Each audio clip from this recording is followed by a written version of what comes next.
मरकुस 5 का 1 से 6, 12 से 13, 18 से 20।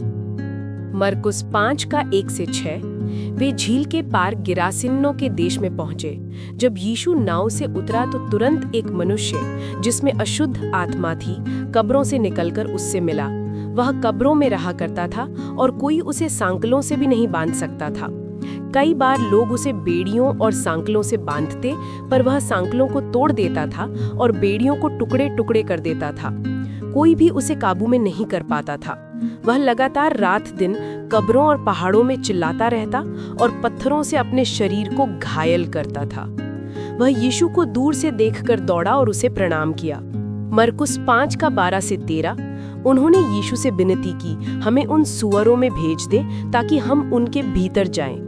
यीशु ने उन्हें आज्ञा दे दी और वे अशुद्ध आत्माएं निकलकर सुअरों के भीतर चली गईं। और वह झुंड जो लगभग 2000 का था ढलान से झपटकर झील में गिर पड़ा और डूबकर नष्ट हो गया।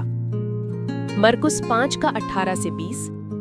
जब यीशु नाव पर चढ़ने लगा तो वह मनुष्य जिसमें पहले दुष्ट आत्माएं थीं उससे विनती करने लगा, मुझे अपने साथ रहने दे।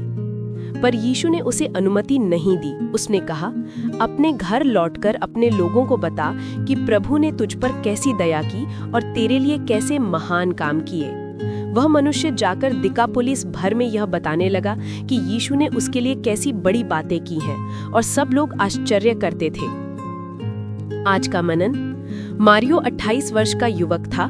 क्रैक और शराब की लत में डूबा हुआ, चोरी के जुर्म में जेल गया। उसकी सजा के समय जज ने कहा, यह इंसानी जिंदगी की बर्बादी है। मारियो ने भी दुख के साथ मान लिया कि यह सच है। लेकिन जेल में रहते रहते उसने पत्रकारिता प्रतियोगिता का एक विज्ञापन देखा।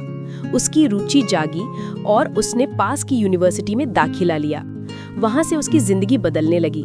उसे न्यूज स्टोरीज पर काम करना बहुत पसंद आया। रिहाई के बाद उसने पत्रकारिता में मास्टर्स डिग्री पूरी की और अब द न्यूयॉर्क टाइम्स के लिए लिखता है। वह अब किसी की बर्बादी नहीं रहा। कब्रों में रहने वाला दुष्ट आत्माओं से ग्रस्त मनुष्य भी लोगों को एक बर्बाद जिंदगी जैसा ही प्रतीत होता था। उसके पड़ोसी उसकी और अपनी सुरक्षा के लिए उसे बेड़ियों से बांधते, पर वह उन्हें तोड़ देता था। मरकुस 5 का 4। फिर वह कब्रों में भाग जाता जहां रात दिन वह चिल्लाता और पत्थरों से अपने को घायल करता था। मरकुस 5 का 5। फिर एक दिन यीशु आया और सब कुछ बदल गया।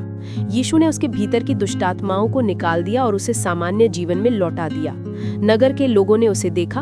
वह बैठा हुआ था, कपड़े पहने हुए और पूरी समझ में। मरकुस 5 का 15। वह कृतज्ञ मनुष्य यीशु के साथ रहना चाहता था, पर यीशु ने कहा, अपने लोगों के पास लौट जा और बता कि प्रभु ने तेरे लिए कितने बड़े काम किए और उस पर कैसी दया की। मरकुस 5 का 19।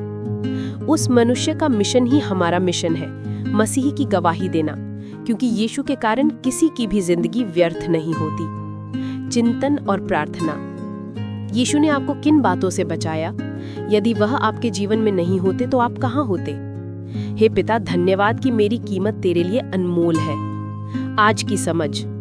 जिस मनुष्य में अशुद्ध आत्मा थी वह पूरे समुदाय के लिए आतंक बन गया था। मरकुस 5 का 3 और 4। फिर भी यीशु ने उस पर दया की और उसके जीवन को छुड़ा लिया। मरकुस लिखता है कि जब उसने यीशु को दूर से देखा तो दौड़कर उसके सामने घुटनों के बल गिर पड़ा। एक प्रश्न उठता है, शैतान के अधीन एक मनुष्य यीशु की ओर क्यों भागा, जो शैतान का विरोधी है?